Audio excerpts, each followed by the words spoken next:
మేము సిద్ధం చేస్తే దానిలో ఒక 500 ఎకరాలు మాయం చేశారు. 2700 కాస్త 2200 అయిపోయింది. ఎక్కడైనా కూడా ఇంకా ఒక 100 ఎకరాలు అదనంగా సేకరించి ఇంకా అడిషనల్గా ఫెసిలిటీస్ క్రియేట్ చేయాలని చూస్తారు. కానీ అట్లా కాకుండా 500 ఎకరాలు మాయం చేసి అక్కడ కూడా దానిలో కూడా నెల్లిమర్ల శాసనసభ్యుడిగా ఉన్నటువంటి అప్పలనాయుడు 420 ఎకరాలు సాగు హక్కులు ఉన్నటువంటి వారు ఎవరైతే ఉన్నారో ఆ భూములకు సంబంధించి దాని కాంపన్సేషన్ ఏదైతే ప్రభుత్వం ఇస్తుందో దానిలో కూడా పెద్ద ఎత్తున దోపిడీకి తెగబడ్డాడు.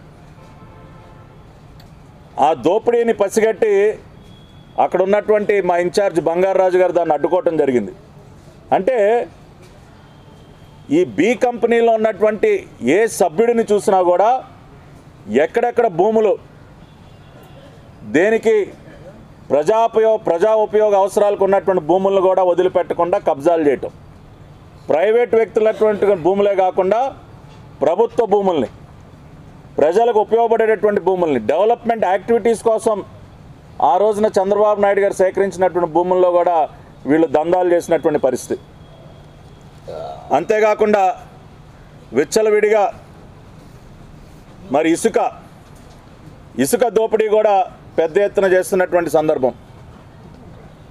నెల్లిమర్లలో కానివ్వండి, గజపతి నగరంలో కానివ్వండి, విపరీతంగా ఎటువంటి ఎన్విరాన్మెంటల్ క్లియరెన్స్ లేకుండా, ఎటువంటి అనుమతులు లేకుండా ఇసుక దోపిడీ. మరి నెల్లిమర్లలో సారేపల్లి మండలంలో అక్కడ జరుగుతున్నటువంటి ఇసుక దోపిడీ మనందరికీ తెలిసిన విషయమే. అంటే రకరకాల మార్గాల ద్వారా ఒక భూదందాలే కాకుండా గ్రావెల్ మైనింగ్లో కానివ్వండి, శాండ్ మైనింగ్లో కానివ్వండి విపరీతంగా కూడా దోచేస్తున్నటువంటి పరిస్థితి. అంతేకాకుండా వీళ్ళు పారిశ్రామికవేత్తలుగా కూడా వీళ్ళు అవతరించారు. వీళ్ళకి చెందినటువంటి కంపెనీల నుంచే వస్తువులు కొనాలంట. శ్రీ పాలిమర్స్ పేరుతో మరొక కంపెనీని ఎస్టాబ్లిష్ చేసి ఆ కంపెనీకి చెందినటువంటి పైపులే కొనాలంట.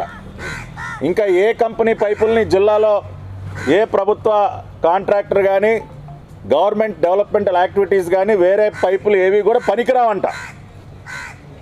అంటే ఏ రకంగా కబ్జా చేశారో చూడండి. పాదయాత్ర ముగింపు సభకి మరి విజయనగరం, శ్రీకాకుళం, విశాఖపట్నం ఈ జిల్లాలన్నింటి నుంచి కూడా పెద్ద ఎత్తున పార్టీ కుటుంబ సభ్యులే కాకుండా ప్రజలందరూ కూడా తరలి వచ్చి మీ ఆశీర్వాదాన్ని నారా లోకేష్ గారికి అందించాలని చెప్పి మరొకసారి ఈ మీడియా సమావేశం ద్వారా అప్పీల్ చేస్తున్నాం. వర్కర్స్ యొక్క శాలరీస్ని పెంచి వారిని ఆర్థికంగా స్థిరపరిచే ప్రయత్నం చేస్తే ఈయన మాయమాటలు చెప్పి మోసం చేశాడు. కాబట్టి వాళ్ళు ఏమీ కొత్తగా ఏం అడగట్లా. జగన్మోహన్ రెడ్డి ఏదైతే హామీ ఇచ్చాడో ఆ హామీ నెరవేర్చమని అడుగుతూ ఉన్నారు. ఇవాళ ప్రతి ఒక్కరు కూడా ఇతని మాయమాటలను అతనికి గుర్తు చేస్తూ ఉన్నారు. అయ్యా నువ్వు ఇదిగో ఈ మాట ఇచ్చావు. మొన్న మల్లేష్ అనేటటువంటి ఉపాధ్యాయుడు ఎందుకు సూసైడ్ అటెంప్ట్ చేశాడు? అయ్యా మీరు సిపిఎస్ రద్దు చేస్తా అన్నారు, చేయలేదు. కనీసం జీతాలు కూడా మాకు ఇవ్వట్లేదు, మా బ్రతుకు దుర్భరం అయిపోయిందని చెప్పి ఆయన ఆత్మహత్యాయత్నం చేశాడు. కాబట్టి వాళ్ళు ప్రతి ఒక్కరూ కూడా ఇతని హామీల్ని గుర్తు చేసి ఉద్యమిస్తూ ఉన్నారు. కాబట్టి ఖచ్చితంగా అంగన్వాడీ వర్కర్స్ చేస్తున్నటువంటి ఉద్యమానికి ఇప్పటికే మేము మద్దతునిచ్చాం. ఇంకా కూడా మా పార్టీ విభాగం మొత్తం కూడా దానిలో పాల్గొంటుంది. రేపు ఎలాగో ఇంకా 3-4 నెలల్లో తెలుగుదేశం పార్టీ ప్రభుత్వం రాబోతుంది. వాళ్ళ డిమాండ్స్ అన్నీ కూడా పూర్తి స్థాయిలో నెరవేర్చబోయేది చంద్రబాబు నాయుడు గారు.